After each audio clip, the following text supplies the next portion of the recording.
اذیت सहना मुश्किल है, बेतहाशा मुश्किल है. आप तकलीफ बर्दाश्त कर रहे हो, जाहिर है मुश्किल काम है. लेकिन इससे ज्यादा एक और मुश्किल काम है कि जो अजियत दे रहा है उसे ये एहसास ही ना हो कि वो अजियत दे रहा है, अजियत की वजह बन रहा है, और आप उसे समझाएं कि भाई तुम अजियत दे रहे हो.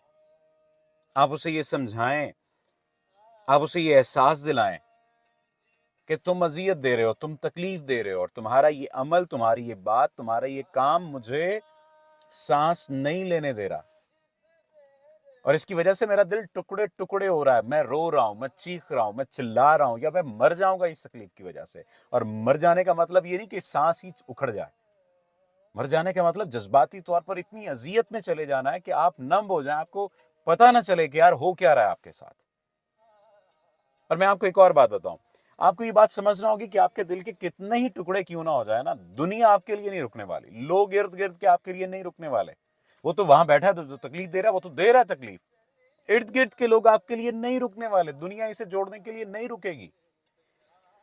यहां हर कोई अपनी रफ्तार, अपनी जरूरत, अपने मकसद और अपने फायदे के साथ जी रहा है. आपका दर्द है, आपकी तकलीफ है. ये बात समझना होगी आपको. और जिस दिन ये बात समझ आई, शायद आप उसको एहसास दिलाने से भी रुक जाएं जिसको आप एहसास दिला रहे हैं कि भाई ये तकलीफ तुम दे रहे हो. शायद आप उस बंदे से रुक जाएं जो आपको तकलीफ दे रहा है, और ये रुकना शायद आपकी अजियत को कम करता है.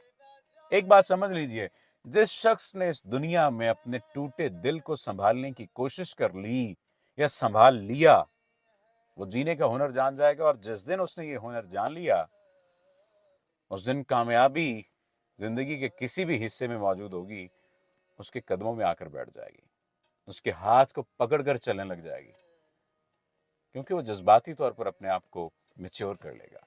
ये मेरा ख्याल है. इस पर आपका क्या ख्याल है, मुझे कमेंट सेक्शन में लाजमी बताइएगा. और इस पर भी आपका क्या ख्याल है कि जो अजियत देता है उसे ये एहसास क्या कभी होता है कि वो हमें अजियत दे रहा है.